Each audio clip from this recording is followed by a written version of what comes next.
ప్రభువైన యేసుక్రీస్తు నామములో మీకు శుభాభివందనాలు. నేనే క్రీస్తునని చెప్పే అబద్ధ ప్రవక్తలు ఈ లోకంలో కనిపిస్తున్న సంకేతాలు. యేసుక్రీస్తు స్పష్టంగా హెచ్చరించాడు.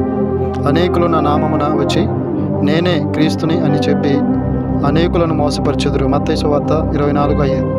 ఈరోజు మనం చూస్తూ ఉన్నాం, బైబిలుకు బయట కొత్త ప్రకటనలు, అద్భుతాల పేరుతో ప్రజలను ఆకర్షించడం, యేసు శిలువ బలిని తక్కువగా చూపించడం. యేసు చెప్పాడు, అబద్ధ క్రీస్తులు, అబద్ధ ప్రవక్తలు లేచి గొప్ప సూచక క్రియలను చేయుదురు. మత్తయి సువార్త 24:24. నిజమైన క్రీస్తు ఒకరే, యేసుక్రీస్తు. ఆయన రాక రహస్యంగా కాదు, మెరుపుల ప్రపంచమంతా కనిపిస్తుంది. మత్తయి సువార్త 24:27. జాగ్రత్త, అబద్ధ క్రీస్తులు వస్తారు. అనేకులు నా నామమున వచ్చి నేనే క్రీస్తుని అని చెప్పి అనేకులను మోసపరచుదురు. మత్తయి సువార్త 24:5. అద్భుతాలే సత్యానికి ప్రమాణం కావు. బైబిలుకు విరుద్ధమైన బోధలు ప్రమాదకరం. యేసు శిలువ బలి ఒకటే రక్షణ మార్గం. యేసు తప్ప మరొకరు క్రీస్తు కారు. యోహాను 14:6. అబద్ధ క్రీస్తులు చివరి కాల సంకేతం. 1. యేసు హెచ్చరిక. మత్తయి 24.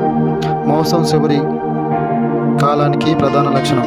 విశ్వాసులను లక్ష్యంగా చేసుకొని మోసం. వచనాలు మత్తయి 24:4, 5, 11, 24. 2. అబద్ధ క్రీస్తుల లక్షణాలు. తమను తాము మహిమపరచుకోవడం, బైబిల్కు బయట కొత్త సత్యం, పశ్చాత్తాపం లేని సువార్త, వ్యక్తి పూజ, భయంలో నియంత్రణ. గలతీ 1:8, 2 కొరింథీ 11, 13, 15. నిజమైన క్రీస్తు లక్షణాలు.